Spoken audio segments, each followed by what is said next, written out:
سید عالم صلی اللہ تعالی علیہ وآلہ وسلم سے پہلے کفار پہنچ گئے. انہوں نے پہنچ کر بدر کے میدان میں قبضہ کیا. جہاں کنویں تھے سب پہ قبضہ کر لیا. جو زمین خشک تھی ریتلی تھی وہ چھوڑ دی, اور جو زمین ہموار تھی اس پہ قبضہ کر لیا. جب نبی پاک صلی اللہ علیہ وسلم تشریف لے کر کے گئے تو ریتلی زمین تپتی ہوئے صحرا. 17 رمضان کا دن صحابہ نے روزے رکھے ہوئے صحابہ نے کیا کیا ہوا ہے؟ کیا کرنے گئے ہیں؟ پکی کر لے تو یہ بولے تھوڑے ہو نا, میں کہ شاید کچھ حق ہوئے. کیا کرنے گئے تھے؟ روزہ رکھ کے. اللہ خیر ہی کرے. ہمارے یہاں تو روز نیا بہانا ہوتا ہے, کہتے میں کام تے جانا, میرا تو نہیں نہ بنتا. روز نیا بہانا ہے, کہتے نہیں میں تو مزدور آدمی ہوں. کس طرح کی بات کرتے ہو؟ اللہ نے فرض کیا ہے تو اس کا مطلب ہے کہ گزارا ہو سکتا ہے, چل سکتا ہے, تبھی تو فرض کیا ہے. حضور نے فرمایا روزے کھول دو بھائی, پر کون کھولے؟ کوئی نہیں تیار. اب اللہ کے رسول نے خود گھوڑے کے اوپر بیٹھ کر کھجور کھائی دوپہر کے وقت. جب حضور نے کھولا تو تب سب نے کھولا. 17 رمضان نبی پاک صلی اللہ علیہ وسلم کے آنے سے پہلے انہوں نے کنووں پہ بھی قبضہ کر لیا, ہموار زمین. حضور آئے تو ریتلی زمین ملی, وہیں صحابہ نے ڈیرے لگائے. اب پانی کوئی نہیں, کوئی شے نہیں, تپتا ہوا صحرا, اوپر سے سورج گرمی برسا رہا ہے. حفیظ جلندری کہتے ہیں کہ زمین دعا مانگنے لگ گئی. زمین دعا مانگنے لگی.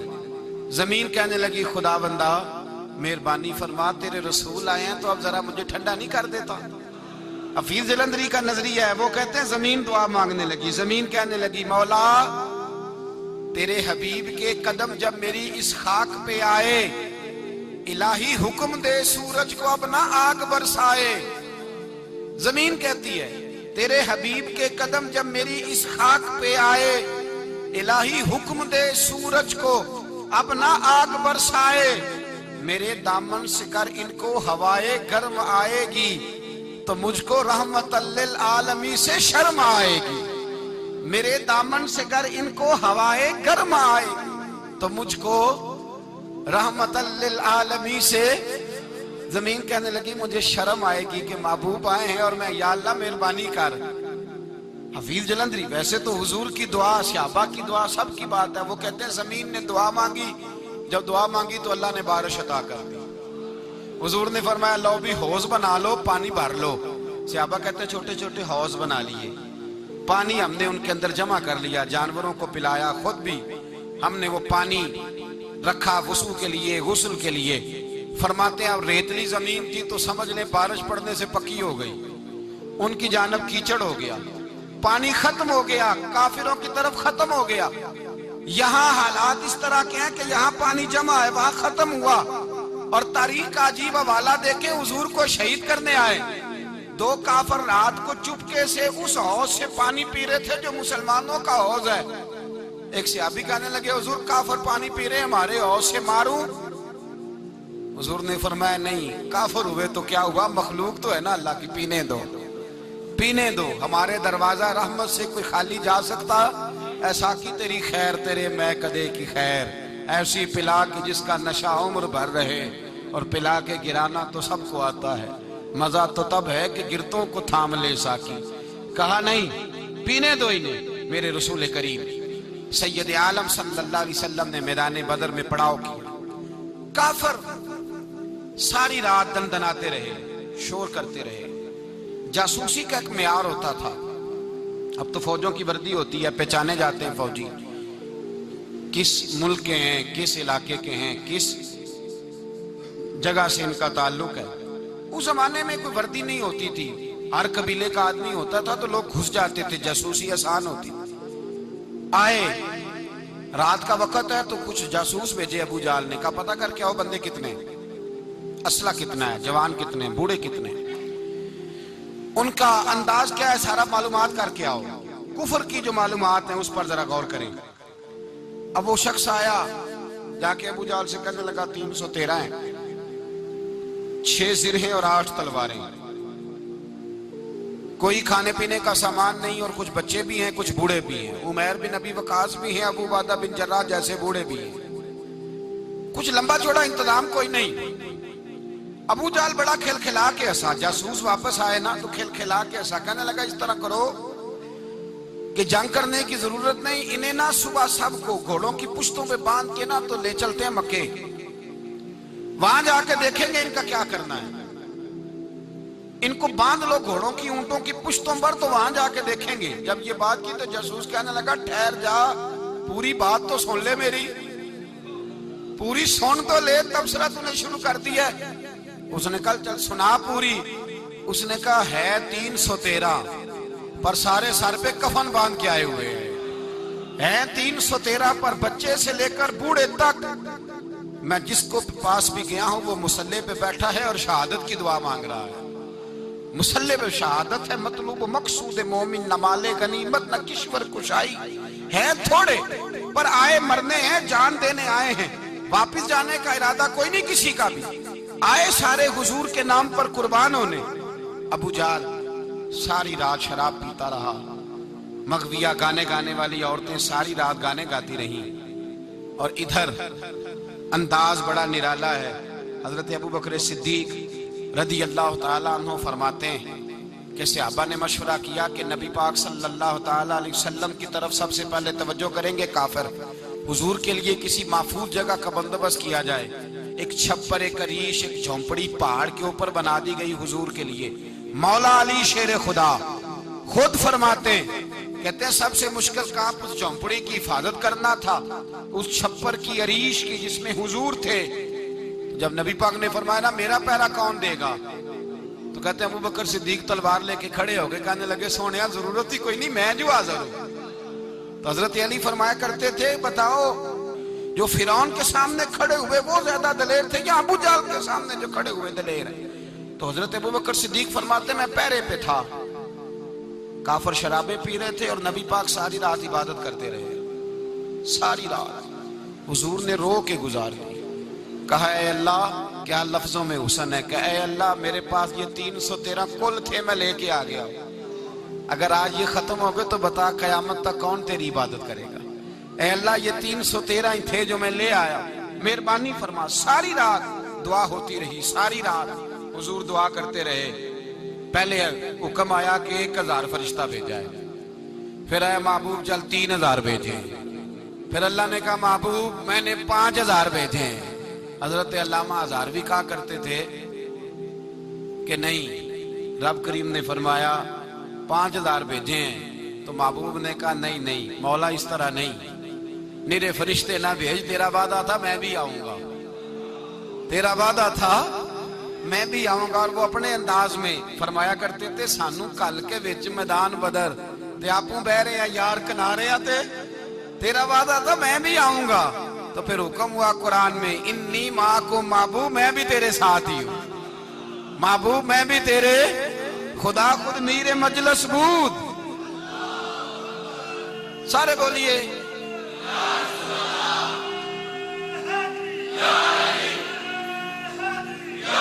بھئی.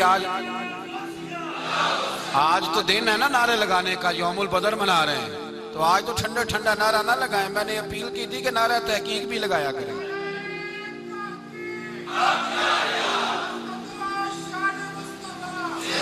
تو بھائی یہ یاد رکھیں, سمجھے اس بات. فرمایا حضرت ابو بکر صدیق فرماتے ہیں پہلے 1000 پھر 3000 پھر 5000 فرشتے آئے, اور جوک در جوک فرشتے آئے. کہتے ہیں سرکار ساری رات روتے رہے, ساری رات. تیرے صرف اسلحے سے ہی اللہ کی مدد نہیں آئے گی, تو نے ایٹم بم بنا لیا اور توفیق عید کی نماز کی بھی نہیں, اس سے تھوڑی مدد آئے گی. میرے مصطفیٰ کریم سید عالم صلی اللہ علیہ وسلم نے فرمایا, امت کو درس دیا, اسلحہ بھی جمع کرنا, طاقت بھی اکٹھی کرنا, صفیں بھی بنانا, اپنے اندر اتحاد بھی پیدا کرنا. لیکن اگر تم نے کفر پر غلبہ حاصل کرنا ہے تو اس کے لیے خدائی مدد کی ضرورت ہوگی. اگر تم سے اللہ کی مدد روٹ گئی تو جتنے مرضی اسلحے جمع کرتے پھرو, جتنی مرضی طاقتیں اکٹھی کرتے پھرو, پر جس قدر مرضی تم ایٹم بم بناتے پھرو, جب خدائی مدد ہی تمہارے ساتھ نہیں تو کیسے نظام چلے گا. تو حضرت ابو بکر صدیق فرماتے ہیں ساری رات, حتیٰ کہ میں بے چین ہو گیا. حضور سجدے میں تھے تو میں حضور کے اوپر لیٹ گیا. میں نے کہا محبوب بس کریں, اٹھ کے دیکھے تو صحیح میرے اللہ نے کتنی مدد نازل فرما دی ہے. صبح رسول پاک تشریف لائے. صحیح مسلم، ابو داؤد، کتابوں کے نام یاد رہیں گے. حضرت انس بن مالک حدیث کے راوی ہیں، کہتے ہیں حضور اٹھے اور ایک دن پہلے چھڑی لے کے میدان میں آئے. ایک دن پہلے اٹھے. دیکھو میرے محبوب کے علم کی شان. میرے اعلیٰ حضرت فرماتے ہیں اور کوئی غیب تم سے نہا ہو بھلا جب خدا ہی نہ چھپا رہا. اور کوئی غیب تم سے نہا ہو بھلا جب خدا ہی نہ چھپا رہا. تم پر کروڑوں درود. اور ہمارے ایک شیخ تھے علامہ تحسین رضا صاحب رحمۃ اللہ علیہ، ان کا بڑا خوبصورت شعر ہے. وہ فرمایا کرتے تھے علم غیب رسول کے منکر اس حقیقت کو بھول جاتے ہیں. غیب مانا کہ راز ہے لیکن راز اپنوں سے کب چھپاتے ہیں. راز مانا، غیب مانا کہ راز ہے لیکن راز اپنوں سے کب چھپاتے ہیں. ایک دن پہلے حضور میدان میں آئے. صحیح مسلم کی حدیث ہے. اور محبوب پاک صلی اللہ علیہ وسلم کے دست مبارک میں چھڑی ہے. حضرت انس کہتے ہیں حضور میدان میں آئے اور حضور نے لکیر کھینچی. فرمایا کل یہاں ابو جہل مرے گا. کب مرے گا؟ یہاں مرے گا. فرمایا یہاں عتبہ مرے گا، یہاں عتیبہ مرے گا، یہاں ولید مرے گا. حضرت انس فرماتے ہیں میری لکیروں پہ نظر تھی. لوگ جنگ لڑتے رہے، میں لکیریں دیکھتا رہا. اللہ کی عزت کی قسم جہاں حضور نے چھڑی رکھی تھی، جو مرا وہیں آ کے مرا ہے. جو مرا ہے وہیں آ کے. جو دن کو کہہ دیا دن ہے تو دن نکل آیا. جو شب کو کہہ دیا شب ہے تو رات ہو کے رہی.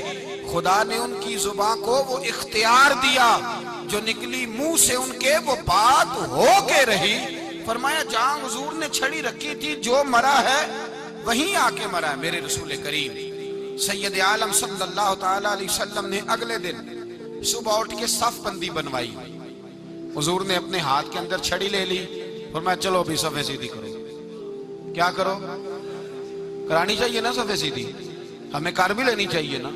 حضور نے فرمایا تم صفیں سیدھی کرو، اللہ تمہارے دل سیدھے کر دے گا. تو یہاں سیدھے کرانے والے ہوتے ہیں، کرنے والا. اور میرے نبی پاک صلی اللہ علیہ وسلم نے فرمایا جب تم نماز کے لیے صفیں سیدھی کرتے ہو تو رب تو تمہیں دیکھ کے مسکراتا ہے جو اس کی شان کے لائق ہے. حضور صفیں سیدھی کرا رہے تھے. حضرت سواد انصاری ایک صحابی تھے تو پیٹ ان کا بڑا تھا. حضور نے چھڑی رکھی. فرمایا پیچھے ہٹ تھوڑا سا، بڑا پیٹ تھا. چھڑی لگائی نہ تو کہنے لگے حضور کیوں ماری ہے چھڑی آپ نے مجھے. نبی پاک صلی اللہ علیہ وسلم نے فرمایا چل ناراض نہ ہو، بدلہ لے لے. کہنے لگے لائیں دے بدلہ. حضور نے چھڑی پکڑائی تو کہنے لگے کپڑا ہٹائیں. حضور نے کپڑا ہٹایا تو جس میں اقدس چومنے لگے. کہنے لگے محبوبہ پتہ نہیں تھوڑی دیر کے بعد کیا بننا ہے. میں نے کہا جاتی جاتے بوسے ہی لے لوں حضور، بوسے ہی لے لوں جاتے جاتے مصطفیٰ کریم. اور یہ واقعات کئی صحابہ کے، حضرت عکاشہ بن محسن کا بھی ہے اور بھی کئی لوگوں کا.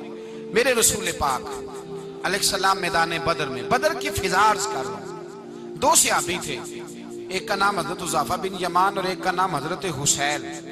یہ دو صحابی ہیں رسول پاک صلی اللہ علیہ وسلم. یہ کہیں سے آ رہے تھے واپس. ابو جہل کی ملاقات ہو گئی. جنگ میں جا رہے ہو، اپنے نبی کے لیے آئے ہو، مدد کرو گے؟ انہوں نے کہا نہیں ہم تو ویسے ہی آ رہے تھے. ابو جہل نے کہا اگر ویسے ہی آ رہے تھے تو ٹھیک ہے جاؤ. وعدہ کرتے ہو لڑو گے تو نہیں؟ کہا نہیں لڑیں گے. یہ دونوں وعدہ کر کے آ گئے حضور کے پاس. کہا یا رسول اللہ ہم نے اس سے وعدہ کر لیا ہے لیکن ہمارا ارادہ تو لڑائی کرنے کا ہے. ہمیں تو یہاں کے پتہ چلا ضرورت پڑی ہے. تو نبی پاک صلی اللہ علیہ وسلم نے فرمایا تم نے وعدہ کر لیا اب تم نہیں لڑو گے. کہا یا رسول اللہ کافر سے وعدہ کیا ہے. میرے نبی پاک نے فرمایا کیا تو مومن نے ہے نا. کس نے کیا ہے؟ اللہ اکبر. کوئی وعدوں کی پاسداری نہیں کرتا. میدان بدر میں جہاں ایک ایک فرد کی ضرورت ہے، ایک ایک فرد کی، وہاں رسول پاک نے فرمایا مومن نے وعدہ کیا ہے لہٰذا ہم دو مجاہد کاٹتے ہیں. فرمایا تم بیٹھ جاؤ تم نہیں لڑو گے. اب دونوں لشکر آمنے سامنے ہوئے. آمنے سامنے. سب سے پہلے آنے والوں میں سے ادھر سے ولید آیا، عتبہ آیا، اس کا بھائی شیبہ آیا. یہ تین آئے. کہنے لگے حضور ہمارے مقابلے میں بھیجے. نبی پاک نے انصار میں سے بھیجا. کہنے لگے یہ نہیں ہمیں چاہیے، ہمارے مقابلے میں قریشی اور ہاشمی بھیجو. برادری کا بڑا شوق تھا نا قریش میں. حضور نے فرمایا چلو تمہارا جلدی مرنے کا ارادہ ہے تو بھیج دیتے. ٹھیک ہے تمہارے پائے کے بھیج دیتے ہیں. حضور نے فرمایا چلو امیر حمزہ اٹھو.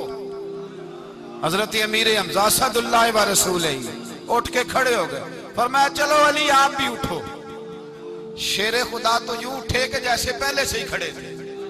حضور نے فرمایا چلو، ابو عبادہ بھی اٹھے، تینوں صحابی اٹھے۔ حضرت عبادہ ذرا بوڑھے تھے، ان کے لیے تھوڑا مشکل ہوا دشمن کو سنبھالنا، باقی تو دونوں نے کاٹ کے رکھ دیے دشمن۔ اور حضرت علی رضی اللہ تعالیٰ نے دیکھا نا جناب عبادہ ذرا زخمی ہو گئے، دشمن ان کا بھاری ہو رہا تو دوڑے گئے، مارا حضرت عبادہ کا دشمن بھی مارا، اور جناب ابو عبادہ کو کندھوں پہ اٹھا کے در رسول پہ لے گئے۔ کہنے لگے سونیا یا رسول اللہ آپ کے دشمن میں مار آیا ہوں، غلام بچا کے لے آیا ہوں، یہ میں لے آیا ہوں آپ کی، یہ شان ہے حضرت علی شیر خدا کرم اللہ۔ اب جنگ کا نکارہ بجا، کہاں ہزار؟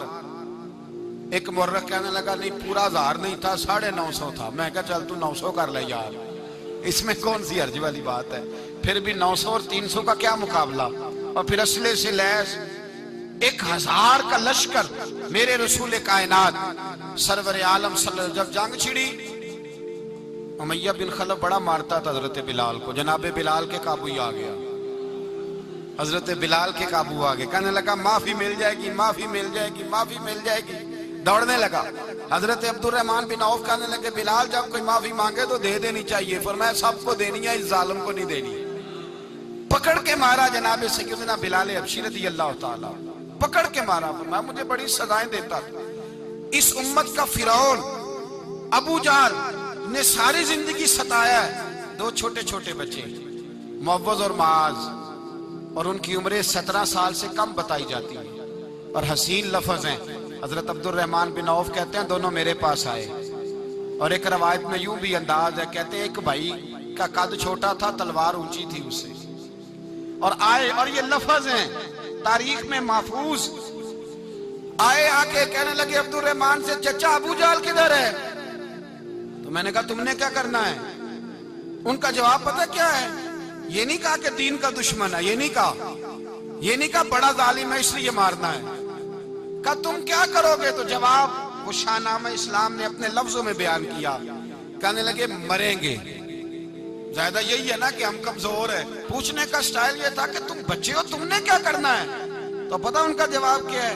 حفیظ جلندری کہتے ہیں وہ کہنے لگے مریں گے یا ماریں گے ناری کو، سنا ہے گالیاں دیتا ہے وہ محبوب باری کو صلی اللہ علیہ وسلم۔ کہنے لگے ہمارے نبی کو معاذ اللہ برا کہتا ہے، چھوڑیں گے نہیں، جانا ضرور ہے، اگر اسے مار نہ سکے تو مار کے تو آ جائیں گے نا، جانا ضرور ہے۔ تو کہتے ہیں ہم نے اشارہ کیا، میں نے کہا وہ گھوڑے پہ جا رہا ہے، وہ دیکھو، کہتے ہیں بس چھلانگے لگاتے دوڑے، بھاگے گئے، ایک نے اچھل کے تلوار ماری، دوسرے نے بھی گرایا، تیسرے نے بھی زخمی کیا۔ ابو جہل نے تلوار ماری تو ایک بھائی کا بازو کٹ گیا، بازو کٹ گیا تو ہلکا سا گوشت لٹک رہا تھا، اس نے پیر رکھ کے گوشت بھی جدا کر دیا اور کاٹا ابو جہل۔ جب نیچے گرا تو اب عبداللہ ابن مسعود آئے، دیکھا کچھ جان باقی ہے، رسی جل گئی، بال نہیں گئے۔ حضرت عبداللہ ابن مسعود جب گلا کاٹنے لگے تو کہنے لگا ذرا نا گردن نیچے سے رکھ کے کاٹنا، گردن ذرا نیچے رکھ کے کاٹنا۔ فرمایا کیوں؟ کہنے لگا ذرا سردار ہوں، گردنوں میں پڑی گردن میری اونچی نظر آنی چاہیے، رسی جل گئی پر بال، کہنے لگا ایسا نہ ہو غلاموں میں پڑی ہو تو چودھری کی گردن لہذا ہی نہ نظر آئے، ذرا نیچے سے رکھ کے کاٹنا۔ حضرت عبداللہ ابن مسعود رضی اللہ تعالیٰ انہوں نے گردن کو کاٹ ڈالا۔ میرے بھائی اب جنگ ختم ہونے لگی آہستہ آہستہ، دونوں بچے اپنی تلواریں لے کے در رسول پہ آئے، ایک کہنے لگا میں نے مارا ہے، دوسرا کہنے لگا حضور میں نے مارا ہے۔ حضور نے فرمایا تلواریں دکھاؤ، خون کس کو لگا ہے؟ جب خون دیکھا تو دونوں کو ایک جتنا لگا تھا۔ میرے حبیب مسکرائے، فرمایا تم دونوں نے مارا ہے، تم دونوں نے مارا ہے۔ میرے رسول پاک سید عالم صلی اللہ تعالی علیہ وسلم نے دیکھا امیہ بھی مر گیا، ابو البختری، عتبہ، عتیبہ، شیبہ، امیہ بن خلف، بڑے بڑے دشمن مر گئے، 70 کے قریب قتل ہوئے، 70 کے قریب گرفتار ہوئے، باقی بھاگ گئے، 14 صحابہ صرف شہید ہوئے۔ ان کے جو مر گئے نبی پاک نے کنویں کے اندر پھینک دیے، اور کنویں کے سرانے کھڑے ہو کے ذمہ داری سے، سیاستہ کی روایت عرض کر رہا ہوں، ذمہ داری سے حضور نے بدر کے کنویں پہ کھڑے ہو کے فرمایا او کافرو، او فلاں بن فلاں، او فلانے کے بیٹے فلانے، تم نے دیکھ لیا میرے رب کے وعدے کتنے سچے ہیں؟ حضرت عمر کہنے لگے حضور مردوں سے آپ باتیں کر رہے ہیں؟ تو نبی پاک نے فرمایا عمر جتنا تم سن رہے ہو اتنا یہ بھی سن رہے ہیں۔ اگر کافر سن سکتے ہیں تو داتا علی اجمیری نہیں سن سکتے؟ اگر کافر سن سکتے ہیں تو معین الدین اجمیری نہیں سن سکتے؟ کہاں بیٹھ کے تو عقیدہ پڑھتا رہا ہے؟ اگر مشرکوں بے ایمانوں کا آواز آتی ہے تو کیا حضرت ابو ہریرہ اپنی قبر میں نہیں سنتے؟ غوث اعظم جیلانی نہیں سنتے؟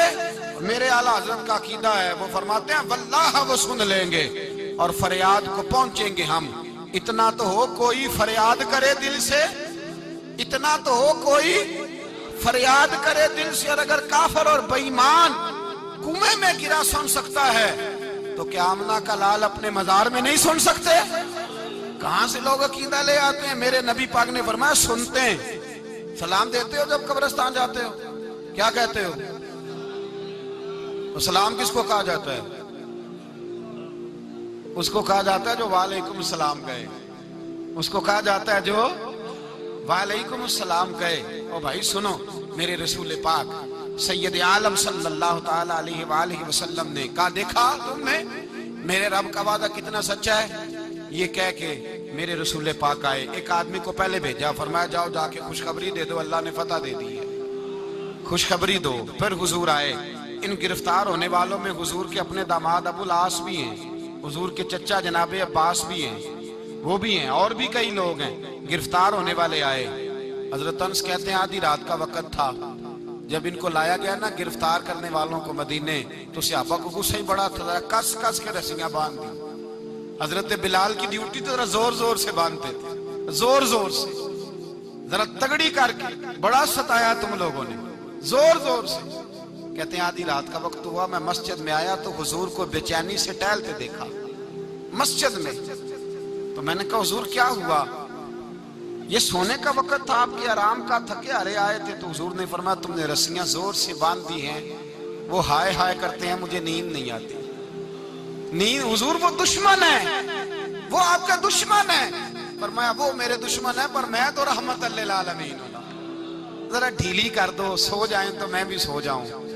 سویرے حضور نے صحابہ کو بلایا، فرمایا ان کا کرنا کیا ہے؟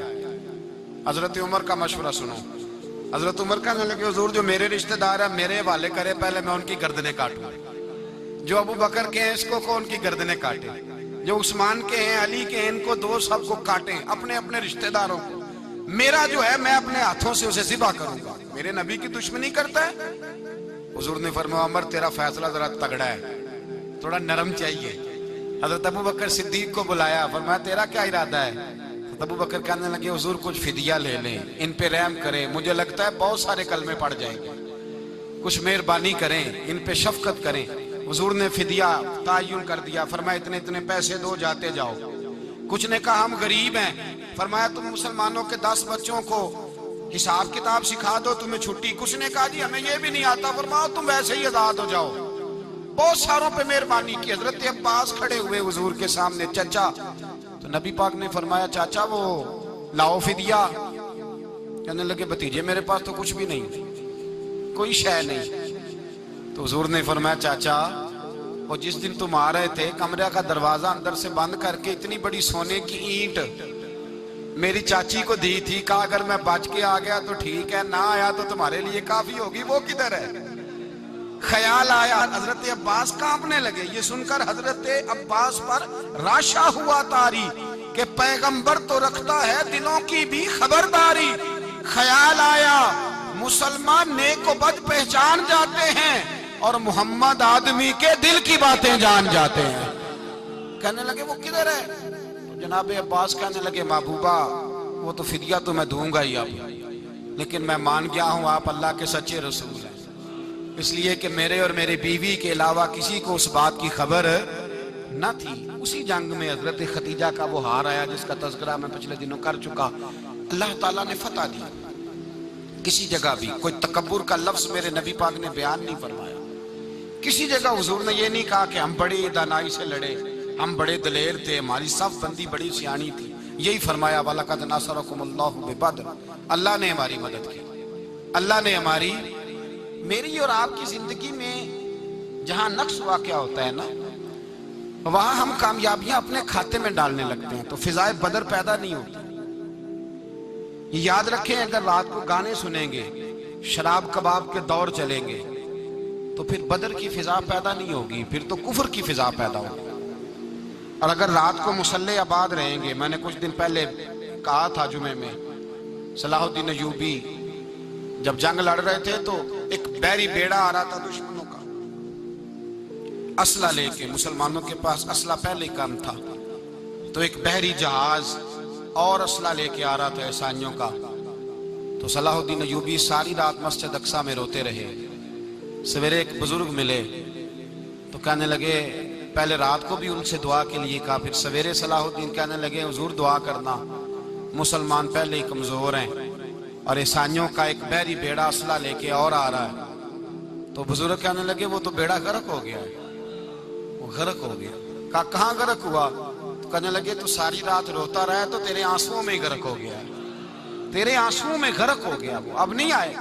کچھ دیر کے بعد خبر مل گئی واقعی ڈوب گیا ہے پانی میں۔ بھائی جب تو اللہ کو منا لیتا ہے، جب رب کی مدد تیرے آتا ہے، یاد رکھنا زندگی میں کہیں بھی آپ لڑ رہے ہیں، کسی محاذ پر بھی، اگر حق آپ کے ساتھ ہے تو پھر اللہ کی مدد آپ کے ساتھ، اور اگر حق آپ کے ساتھ نہیں تو پھر جتنے مرضی ہیلے بہانے کر لیں، وکیل مہنگا کر لیں، جج خرید لیں، پھر آپ دنیا کی ساری سیاست لڑا رہے ہیں، جب حق آپ کے ساتھ نہیں تو پھر رب کی مدد آپ کے ساتھ۔ آج شام کے اندر روز قتل ہوتا ہے، برما کے مسلمانوں پر زمین تنگ ہے، کشمیر میں اتنا خون بہہ چکا ہے کہ اب شاید کشمیر کی وادی خون پیتی بھی نہیں، اتنا خون بہہ گیا ہے۔ فلسطین قبلہ اول مسلمانوں کا مسجد اقصیٰ یہودی کے قبضے میں ہے، مسلمان اپنی اپنی اپنی اپنی، اور ظلم کی بات یہ ہے، ظلم کی بات کہ ہم توحید کا اعلان کرنے والے، توحید کے ٹھیکیدار بننے والے، سلوٹ کرنے پہ آتے ہیں تو عیسائیوں کو بلا کے کرتے ہیں، یہودیوں کو بلا کے کرتے ہیں۔ میرے بھائی مسلمان کے پاس اسلحہ بھی ہے، پیسہ بھی ہے، دولت بھی ہے، ہر قسم کا ذخیرہ ہے، ضرورت یہ ہے کہ اسے خدا کی مدد نصیب ہو جائے۔ اللہ کی مدد جب تھی تو اسلحے کی ضرورت نہ تھی، جب تک خدا کی فضائے بدر پیدا کریں، فضائے بدر پیدا کریں۔ اگر حق آپ کے ساتھ ہے، اندر خلوص ہے، اور آپ لڑ اللہ کے دین کے لیے رہے ہیں، ذاتی اگر نام و نمود ہے، خواہشات ہیں، ذاتی آپ کے مفادات ہیں، تو پھر بڑی جلدی یہ سفر ناکامیوں کا سفر ہو جاتا ہے۔ فضائے بدر پیدا کریں، رضائے الہی کے لیے میدان میں نکلنے کا جذبہ اپنے دل میں پیدا کریں۔ بدر کے 14 صحابہ جو شہید ہوئے، وہ 14 صحابہ کو ہم سلام عقیدت پیش کرتے ہیں۔ ان 14 کے لوگوں کو شاید نام بھی نہ آتے ہوں، لیکن اسلامی تاریخ میں انہوں نے ایسا حسن بھرا ہے، ایسا حسن بھرا ہے کہ کافر آج بھی بدر کے نام سے کامتا ہے۔ نام نہ بنائیں دین کے معاملے میں، کام کریں، جو کام کرتا ہے اللہ اس کا نام بنا دیتا ہے۔ کام کریں، اور کبھی بھی دین کی نصرت کے لیے جب نکلیں اپنے آپ کو آگے نہ کریں، دین کو آگے رکھیں۔ بدر والوں نے دین آگے رکھا تھا، اللہ نے انہیں کامیابی دی۔ جب سے نام آگے رکھنے، آج پوری امت مسلمہ میں صرف صدارت کا چکر ہے، کون ملک آگے لگے گا، کون آگے بڑھے گا۔ فضائے بدر پیدا ہو جائے گی تو دین آگے رہ جائے گا، شخصیات پیچھے ہو جائیں گی۔ اور یاد رکھیں، نظریات بچیں تو شخصیات بھی بچی جاتی ہیں، نظریہ بچانا بڑا ضروری ہے۔ میرے اعلیٰ حضرت فرماتے ہیں، بے نشانوں کا نشان مٹتا نہیں، مٹتے مٹتے بھی نام ہو ہی جائے گا۔ تو فضائے بدر پیدا کر، فرشتے تیری نصرت کو اتر سکتے ہیں گردوں سے، کتار اندر کتار اب بھی، اور آج بھی ہو اگر ابراہیم کا ایمان پیدا، تو آگ کر سکتی ہے انداز گلستاں پیدا۔ آخر دعوانا ان الحمدللہ۔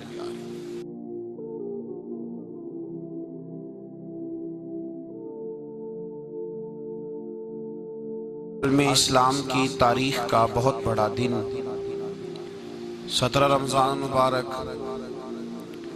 جس دن اسلام کا سب سے پہلا معرکہ کفر کے ساتھ پیش آیا، اور اس کو معرکہ بدر اور غزوہ بدر کہا جاتا ہے۔ اس کو قرآن مجید نے یوم الفرقان بھی کہا ہے، فرق کرنے کا دن۔ یہ وہ پہلا معرکہ ہے جس کی دھاک کفر کے سینے پہ ایسی بیٹھی ہے کہ آج تک عالم کفر بدر کی للکار سے کانپتا ہے۔ ڈاکٹر اقبال نے امت مسلمہ کو ایک مشورہ دیا ہے۔ اس نے کہا ہے کہ شرط یہ ہے کہ فضائے بدر پیدا کر، فضا پیدا کر بدر جیسی، فضائے بدر پیدا کر، فرشتے تیری نصرت کو اتر سکتے ہیں گردوں سے کتار اندر کتار اب بھی۔ اور اسی مضمون کو دوسرے رنگ میں اقبال کہنے لگے، تو آج بھی ہو اگر ابراہیم کا ایمان پیدا، آگ کر سکتی ہے انداز گلستان پیدا۔ عالم اسلام کو یوم الفرقان، غزوہ بدر کی للکار یاد رکھنی چاہیے۔ ملت کے جوانوں کو بدر کا سبق اور بدر کا نصاب کبھی نہیں بھولنا چاہیے۔ ہمیں آج جو درس دیا جاتا ہے وہ درس فلسفہ ہے۔ جو پیغام کفر کے مقابلے میں ہمیں بتلایا جاتا ہے وہ پیغام ہے مصلحت کوشی کا، وقت گزاری کا۔ ابھی دیکھو غزوہ بدر کا پس منظر مسلمانوں کو یہ سبق دیتا ہے کہ جب فضا پیدا ہو جائے تو اللہ مدد کر دیا کرتا ہے۔ جب فضا پیدا ہو جائے تو پھر اللہ مدد فرماتا ہے۔ جب فضا پیدا ہو، جب مدد کی فضا ہی پیدا نہ ہو، قرآن مجید فرقان حمید سورہ آل عمران میں سے جو آیہ کریمہ میں نے تلاوت کی تو اس میں اللہ تعالیٰ نے بدر کا ذکر فرمایا ہے۔ فرمایا وَلَقَدْ نَصَرَكُمُ اللَّهُ بِبَدْرٍ وَأَنْتُمْ أَذِلَّةٌ، فرمایا تحقیق ہم نے بدر میں تمہاری مدد کی حالانکہ تم تو کمزور تھے۔ ہم نے بدر میں تمہاری مدد کی، تم تو کمزور تھے۔ میدان بدر کے اندر اللہ تبارک و تعالیٰ نے مدد فرمائی، نصرت فرمائی مسلمانوں کی، اور ایسی کامیابی دی کہ پورا کفر جو اس وقت موجود تھا وہ کانپنے لگا کہ مسلمانوں کے پاس اتنی قوت کہاں سے آ گئی، اتنی طاقت کہ یہ کس طرح مالک ہوئے۔